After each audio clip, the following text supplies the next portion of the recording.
அனைவருக்கும் வணக்கம். பத்ரா ஜோதிட வித்யாபீடம் சார்பாக அனைவருக்கும் இனிய தமிழ் புத்தாண்டு நல்வாழ்த்துக்கள். நான் உங்கள் ஜோதிடர் திவ்யதர்ஷினி. இன்னைக்கு இந்த புத்தாண்டு வரிசையில கும்பராசிக்கு உண்டான பலன்களை பார்க்க பார்த்துட்டு இருக்கும். கும்பராசிக்கு இது வரைக்கும் பாதி போராட்டம், பாதி நல்ல விஷயம் நடந்துட்டு இருந்தாலும் கூட, அதுவும் பாத்தீங்கன்னா லாஸ்ட் ஒரு வருஷத்துல எல்லாம் மார்ச் ஏப்ரல் காலகட்டம் 2025 காலகட்டங்கள்ல நிறைய சிரமங்களை சந்திச்சு, குழப்பங்களை சந்திச்சு வெளியே வந்துட்டு இருப்பீங்க. இது பெருசா சக்சஸ்ஃபுல் அப்படின்னு சொல்லிட முடியாது. 6-7 வந்து இந்த இயரோட லாஸ்ட்ல வர போறாரு. அதாவது ஜனவரி ஆகஸ்ட் மாசத்துக்கு அப்புறம் வர போறாரு. அதெல்லாம் உங்களுக்கு ஓகே. அந்த 3 மாசம் ஓகே. அதை தவிர மற்ற 6 மாசங்கள் எப்படி இருக்கும், மற்ற 6 to 9 மாசங்கள் எப்படி இருக்கும் அப்படின்னு பாத்தீங்கன்னா கொஞ்சம் சேலஞ்சா சந்திக்கக்கூடிய காலகட்டமா இருக்கும். குறிப்பா தொழில்ல, உடல் ஆரோக்கியத்துல. இந்த நேரத்துல வேலை செய்யக்கூடிய இடத்துல கொஞ்சம் பல்ல கடிச்சிட்டு பொறுமையா பொறுத்து போக வேண்டிய சூழ்நிலை ஏற்படும். அதிகமா கோவப்படக்கூடாது.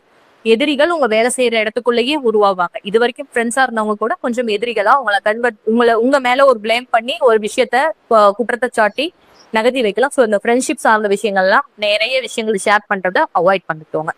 நெக்ஸ்ட் ஹெல்த்ல கான்சியஸ் பண்ணுங்க.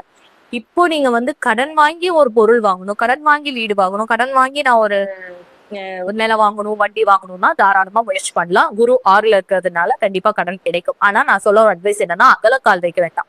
உங்க சக்திக்கு என்ன உள்ளதோ அதை நீங்கள் செயல்படுத்தும் போது மட்டும்தான் நீங்க ஜெயிக்க முடியுமே தவிர, ஜோதிடர் கடன் வாங்க சொல்லிட்டாருன்னு போய் அகலக்கால் வைக்க கூடாது. அது தவறான செயல். சரிங்களா? ஒரு முக்கியமான விஷயத்துக்காக தேவைப்படுது. ஒரு கல்யாணம், ஒரு சொத்து வாங்குதல், இந்த மாதிரியான விஷயங்களுக்கு தேவைப்படுது. இல்ல ஒரு வேலைக்காக நம்ம முயற்சி பண்ணிட்டு இருக்கும் போது அதுக்கு ஸ்கில்ல கத்துக்கிறதுக்காக, ஒரு படிப்புக்காக பண்றது, இதெல்லாம் ஓகே. பட் அனாவசியமா அந்த கடனோட இதையும் சேர்த்து வாங்குவோம்னு இன்னொன்னு சேர்த்து பிளான் பண்ணி நீங்க வாங்குறதுனா அது தேவையில்லாத விரயமாவும் முடியும். பிளஸ் இங்க கடனும் உங்களுக்கு ஏறிடும். அதுவும் ஆன்லைன் மாதிரியான விஷயங்கள்ல போய் கடன் வாங்குறது முற்றிலுமா கும்பராசிக்காரங்க தவிர்த்துக்கோங்க. ஏன்னா உங்க ராசியில இருக்கக்கூடிய ராகு இந்த வேலையெல்லாம் செய்ய வைக்கும். தேவையில்லாத விஷயங்களை எல்லாம் போய் தொட வைக்கும் அப்படிங்கிறதுனால.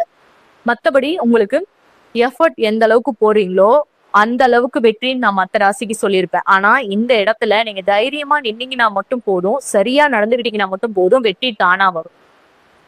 சோ கும்பராசிக்காரங்களுக்கு சொல்றது என்னன்னா, ஒரு நல்ல விஷயம் செய்ய போறீங்க, கடன் வாங்கினா தாராளமா செய்யலாம். ஆரோக்கியத்தை கட்டாயமா பாத்துக்கோங்க. ஃபேமிலிலையும் சரி, உங்களுக்கும் சரி. ஃபேமிலிக்கு கொஞ்சம் டைம் ஒதுக்குங்க. மத்தவங்களுக்கு கோவமோ அதாவது ஃப்ரெண்ட்ஸ்ன்னு சொல்லி அவங்க கூட டைம் ஸ்பெண்ட் பண்றதா இருக்கட்டும், அல்லது ஒரு எதிரி என்ன திட்டாங்கிறதுக்காக நீங்க டைம் ஸ்பெண்ட் பண்றதா இருக்கட்டும், இது ரெண்டுமே வந்து பெருசா உங்களுக்கு சந்தோஷத்தை கொடுக்குதா இல்லையான்னு தெரியாது. ஆனா ஃபேமிலிக்காக நீங்க டைம் ஸ்பெண்ட் பண்றதுங்கிறது, உங்க குழந்தைங்க உங்க மனைவியும் ஸ்பெண்ட் பண்றது வந்து கட்டாயமா உங்க கூட அவங்க கடைசி வரைக்கும் நிக்கிறதுக்கும் அந்த பாண்டிங் குறையாம இருக்கிறதுக்கும் கட்டாயமா ஹெல்ப் பண்ணும். வேலையில ப்ராப்ளம்னு நீங்க வீட்டுக்கு வரும் பொழுது அந்த வீட்டு சூழல் சந்தோஷமா இருந்துச்சுன்னா உங்க மைண்ட் மாறி அடுத்த லெவலுக்கு போறதுக்கு உண்டான வாய்ப்பையும் அது ஏற்படுத்தி கொடுக்கும்.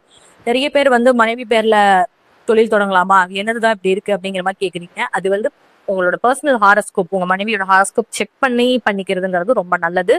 இயல்பா கும்பராசிக்காரர்கள் வந்து பாத்தீங்கன்னா, கும்ப ராசிங்கிறது சனி பகவானுடைய ராசிங்க. அதுல சந்திரன் இருக்கிறது. உங்களுடைய மைண்டே எப்பவுமே டிஸ்கஸ் மைண்டா தான் இருக்கும். நிறைய யோசனைகள் மற்றவங்களுக்கு கொடுத்து அது சக்சஸ் ஆகுங்கிறதுனால நீங்களும் அதுல இறங்கலாங்கிற ஐடியாவில எல்லாம் இருக்கீங்கன்னா, யாரை நம்பியும் போய் அவசரப்பட்டு இந்த நேரத்துல முதல் போடாதீங்க. திருமணம் எல்லாம் அமைஞ்சதுன்னா கொஞ்சம் பொறுமையா புரட்டாதி ஓகே. பட் அடுத்த 2 நட்சத்திரங்கள் சதயமாகிட்டோம்னா கொஞ்சம் கவனிச்சு பொறுமையா இருந்து உங்க பார்ட்னர் சூஸ் பண்ணுங்க. அவசரப்பட்டு எல்லாத்தையும் சூஸ் பண்ணிட்டீங்கன்னா நீங்க எப்ப ஏமாந்துட்டீங்கன்னு தெரியணும், ஒரு வருஷம் கழிச்சுதான் தெரியுங்கிறதுனால நிதானமா இருந்தா கண்டிப்பா வெற்றி நிச்சயம். நேர்மையா இருங்க, நிதானமா இருங்க. கட்டாயமா இந்த வருஷம் உங்களால ஜெயிக்கக்கூடிய வாய்ப்புங்கிறது அதிகமா இருக்கு. ஓகே, ஓவரால் எல்லா விஷயத்தையும் பார்த்துட்டோம். நெக்ஸ்ட் அடுத்த வீடியோல சந்திப்போம். நன்றி.